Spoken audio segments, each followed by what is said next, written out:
Today's guest is Francine Renée Schneider, and she's a well-known artist. So if you love the fine arts, you're going to love today's show.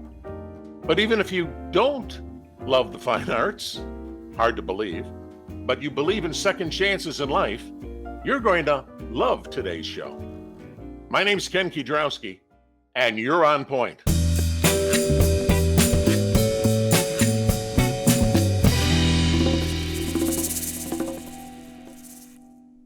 Thank you, everybody, for joining us here on Point. And it's not every day I get a chance to talk to a real live artist. I've talked to law enforcement officers, educators, doctors, garage mechanics, horticulturists. The list goes on and on, but this is the first time I think I've ever interviewed somebody involved in the fine arts. And we are going to be speaking, and you can see her right now, Francine Renée Schneider, who has quite a story to tell.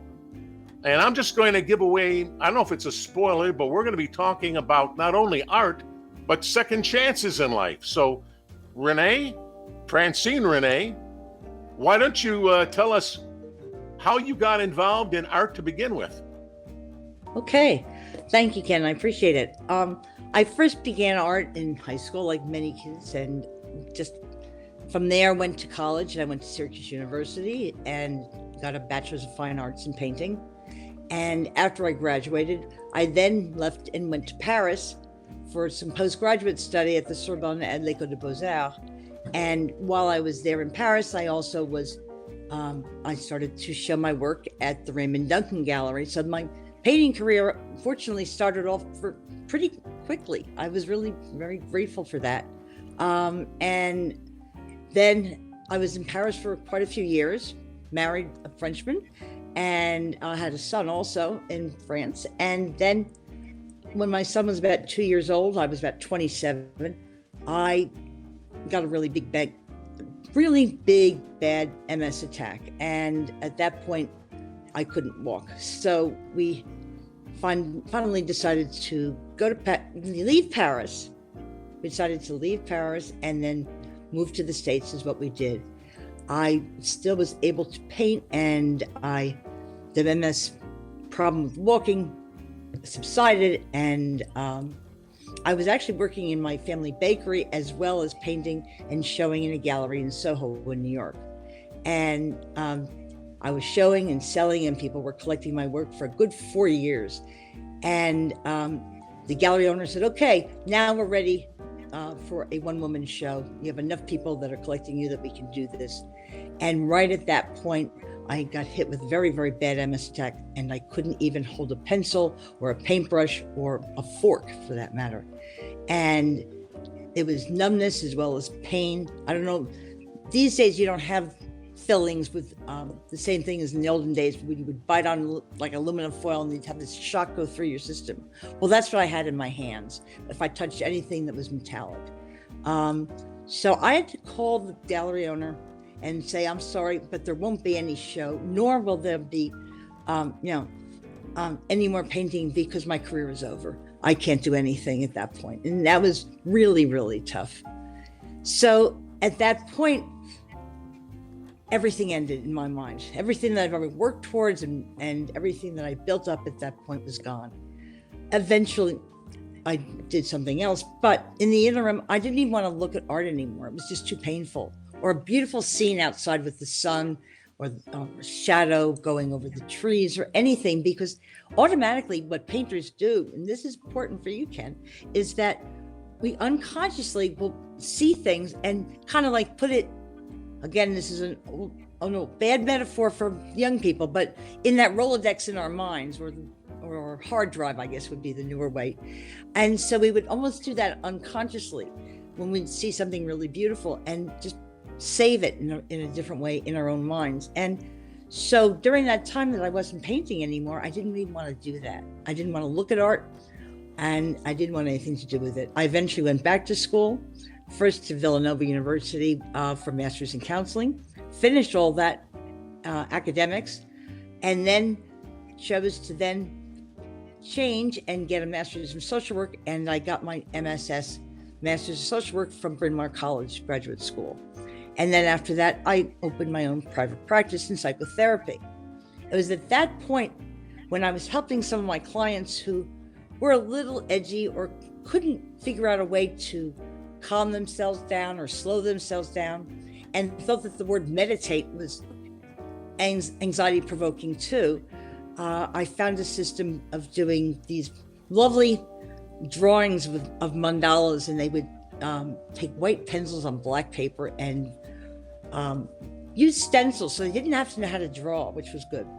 And would do these wonderful things, and I do a guided imagery with it, and people were able to really calm themselves down, and it was very relaxing. And I did not consider that art, you see, because as a fine artist, I was trained in painting, and we were never trained in using colored pencils. That was for illustrators or commercial artists, and that wasn't what I was doing. And that department was in another building somewhere else at Syracuse. So I never used pencils. So it was a very non-threatening thing to do with my clients. To me, it wasn't art. And then some friends of mine saw some of the ones I did and said, "Hey, that's not bad. Why don't you take a class?" And a local class in one of the local art centers. At the time I was living on the main line. And I did. And I had wonderful teachers, one of which is Bonnie Metler, and I had others as well, Francine Shore, and a number of other really wonderful people.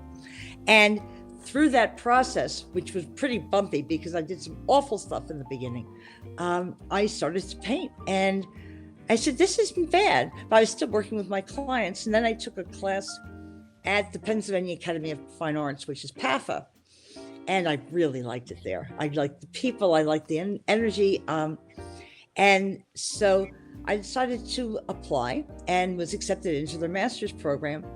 And I gave my clients a good 6 months, if not more, leeway there to that I was going to close my practice. And the reason being is because of the MS, I have to limit my energy levels. And I couldn't do both. I couldn't give my clients 100% if I was giving my art 100%. And bottom line is, my art really needed it, and I really needed it. And like we were saying earlier about second chances, and this is something I saw in my practice, was that the regrets that people usually have are the things they didn't do, or didn't choose to do, or chose something else. So when I realized that I could paint again, even though it wasn't anything like I used to do, and that was the thing, well, I don't want to do it. It's not going to look like the others did, and I'm not the same. And it took quite a while and some understanding and some self-acceptance to just go ahead and do it anyway. And I did. And so, there aren't too many second chances in life. And I recognized that this really was a second chance. And I had to go for it. And that's what I did. I went with both feet, sold the farm, literally almost. I had a house that I sold. And with those proceeds, I paid for tuition. And also I needed to be close to PAFA, walking distance. So I knew that Center City rates were a lot higher than where I was living before.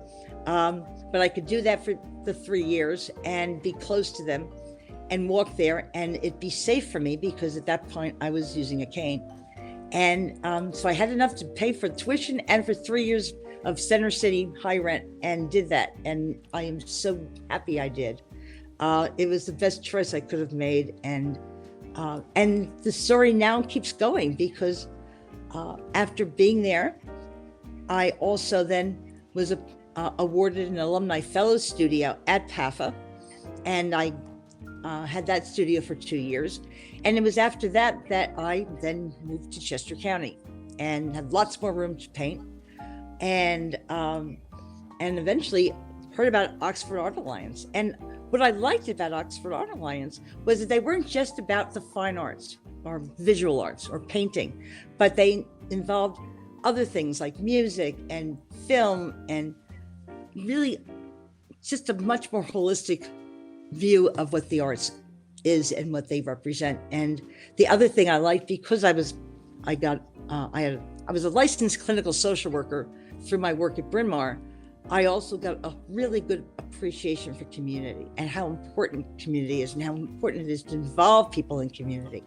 So that was another. So Francine, yes. Francine, how long has it been that you've resumed your art career?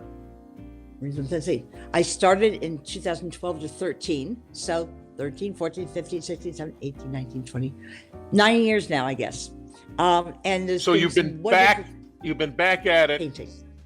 Yes. And most of your artwork now is with, is it pencil art? No, not at all. I'm a painter. It was Okay. originally I did a lot of acrylic painting, and now it's all mostly oil, but not uniquely. I also enjoy using acrylic paint, and you can do different things with different materials and different paint. It's like a watercolorist and a painter are they're both painting, but they use different methods. And the two methods I like, or the two mediums I like, are acrylic paint or oil paint, and that's what I use primarily.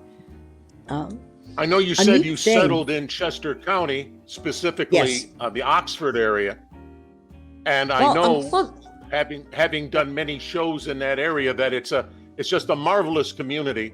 And I visited the Oxford Art Alliance building and talked to people there, and it's really quite an operation. It really is. And they had that's why I joined as a member first. And then they had a members show, and I went to that. And then I got to meet Caitlin, and I got to meet Tony. And Tony at that point was assistant director. And I looked, and they have another section of their building, and where they have for emerging artists. And I looked at that, and I said, gee, you do emerging artists. Well, I'm a re-emerging artist. And then briefly told him my story of how I stopped and then started again. And he was very interested. And I said, well, take a look, go onto my website, francinereneeschneider.com, and look at what I have, read my story. And if you're interested, let me know, because I have lots of paintings, and I'd be happy to show here. And that's how this show came to be. So that was, so I am his first re-emerging artist. I don't know if anyone else uses that term, but it definitely applies to me. I know you had quite a following before the MS hit. How about since the MS hit? Well, has the following resumed? Well, the following hasn't resumed. One, because when it did end at the gallery, I never thought I'd paint again, so I never got any of the names of the people who were collecting my work. And there was actually a house in Staten Island that was filled with my work. The more that they saw it, the more they liked it. And in those days, over 30 years ago, it's kind of like if you've only heard somebody on the radio, and then when you kind of see them, they're a little disappointed. So I thought that these people may have had an idea of what I was or what I was like, and I didn't want to burst that bubble. So I said, I'd love to see it, but not with the people in the room, in the house. But I never got to see them. But the bigger problem was that I didn't think to get a list of the people who were collecting my work, because I never thought I'd paint again. So what was the point? So, and I used to go under the name of Francine Schneider Reclosky, which was my married name. My husband has passed away, so I went back to Schneider because it's just easier to spell. And you can relate to that also, Ken. What do you mean? Kidrowski is so simple. I don't very understand. Simple, depending on where you're from, right? So that's why. So I always had a long name. I just changed it a little to Francine Renée Schneider instead of Francine Schneider Reclosky.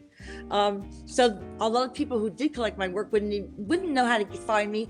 But I also trust the universe sometimes, that things find their way, and I'm going to trust that's happening. I also have new collectors, and been showing in different places, and that's exciting too. I have people. In fact, one of my collectors is actually making a drive down from Augusta, Georgia, for my show, and they've purchased quite a few of my pieces, and actually even knew me when I was in Paris. So I've really followed my career from back in the 70s. So it's really neat. So they knew me when first lifetime in Paris and the first lifetime in painting. But how many shows have you had since you've resumed your career? This is my first one-woman show. I've been many shows, but this is my first one-woman show. So in a way, you could say that this is 30 years in the making, because I didn't get that one-woman show all those years ago, and I got it now. So, well, let's talk a little bit about your 30 years in the making one-woman show at the Oxford Art Alliance. I know we have a limited number of digital photos that we can show of some of your artwork that will be scattered hither and yon through the course of this program. But when they come to your show, what can verbally is the best you're going to be able to do here? Just describe some of the artwork. How many pieces of art will be displayed? Okay. There are a little over 30 pieces that will be displayed. Because I like this space in Oxford, I chose to do smaller pieces that are maybe a little more intimate. I'm working also on larger pieces that for another time, but I wanted a closer one-on-one feeling, so people can really get up close and look at them, as well as sitting back and looking at them and can connect with them. And one of the things that is special about this show and the title Between Night and Day is because of the MS, it just wreaked havoc on my sleep and wake cycles. And so I perform best in the evening and night, and mornings are difficult. But the thing is, it's not just that I chose that. Literally, I'll have a little more problems walking. I won't speak in full sentences. The later in the day, the more coherent I can be. And so as an artist, well, you have to use with what you have. So I decided, well, if I did a lot of landscapes, and I was known not just as a landscape artist, but did a lot, because I was actually trained in abstract expressionism back in the 1970s. But the thing is, rather than fight the fact that I wasn't up during the day, I started to appreciate all that the night can bring. And I was in the city at the time, and it was just absolutely beautiful. These gem tone colors and the combination of natural light and artificial light from man-made light. And I happened to be really, really lucky. And I got into a wonderful condo looking over the Schuylkill River and the South Street Bridge. And I would go all the way from Boathouse Row all the way to 30th Street Station, all the way around to Rittenhouse. I had this phenomenal view, and the floor to ceiling windows. It was like being in the movies. I never saw anything so beautiful. And every night it was a show for me. There are times, like especially in the summer, when you get those deep blue skies, and it would start to come down. It's getting a little darker, but it's a deep, rich blue. And then from below, the lights start to come up like in the theater. And so I would have this wonderful scene just right in front of me of those lights coming down, dark blue, cobalt blue, and then the lights of the city coming up and meeting. And it was just magical. And how could I not be inspired? So that's a lot of what you're going to be seeing in this show. And the reason I call it Between Night and Day is because I'm not trying to just paint a scene. I'm also trying to portray a certain feeling, and what that feeling is to me may be different than the viewer, but and I've said this in different ways, and I think you might see this also on my website. If you've ever been on the beach and you see this beautiful sunset and it's just breathtaking, and you take some pictures and then you bring it home and you look at them and go, gee, this isn't like what I saw and what I experienced. There was always a letdown. Well, that's what I hope I'm bringing into my paintings, is bringing that emotional aspect in with that and holding that in within the paint. And that's what paint can do that a photo can't, because then it goes beyond the picture, it goes beyond the details of a building or whatever, and it becomes an entity in itself in a way that the viewer can also project their own memories onto it in different ways and their own experiences into the painting. And that's what's so wonderful about it. I don't have to tell them what to see. It's what they see as well. And if they like it, that's all that matters, And Francine. Yes. Francine, in the very few minutes that remain, I mean, we have to make sure that people understand that your show is running from the 14th of May to the 28th of May. That's correct. At the Oxford Art Alliance. Yes. Is that on what, 3rd Street in 3rd Street in yes, beautiful downtown Oxford, 36, Pennsylvania? I hope to see you there. And anything else that you want to throw in for the good of the order before we have to say bye-bye? Well, there's a lot of things I like to add, but when I first got to Center City, Philadelphia, and it was very different than living on the main line, which is where I was living before. And I looked out my window and looking at these lights on the buildings and all that. This is going to age me a bit, but I remember the song by Petula Clark, Downtown. And that song,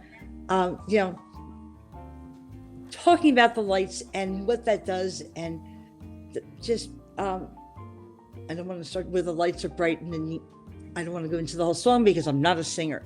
But what that did was just amplified the magic that I felt, and I wanted to portray that in my work. And I hope that I've done that, and I will continue to do that. And I hope to see you there too, Ken. Well, that would be lovely. And I'd love to see you there too. It's nice to see you here virtually, but it would be nice to meet you and see you in person. And I encourage everybody who's watching on cable or on YouTube to please make your way to beautiful downtown Oxford, Pennsylvania, 3rd Street, the Oxford Arts Alliance. You can, I'm sure that we're going to be showing you at one time or another here their website, and you can get further information about this art show. And Renee, or rather, whether I'm focused on your middle name, Francine Renée Schneider, it's been more than a delight to have you here, and I can't thank you enough for being with us here today on Point. I want to thank you, Ken. It was a pleasure, and I hope to see you again soon.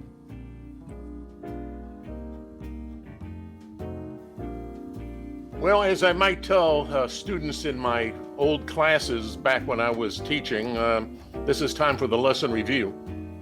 And so much about the world of art and second chances in life on today's show. I hope you agree with me in that regard.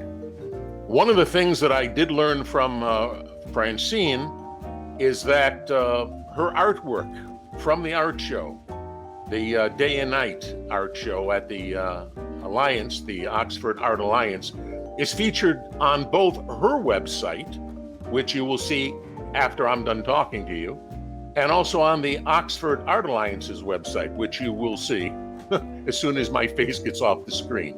So much wonderful art coming your way in Oxford, Pennsylvania.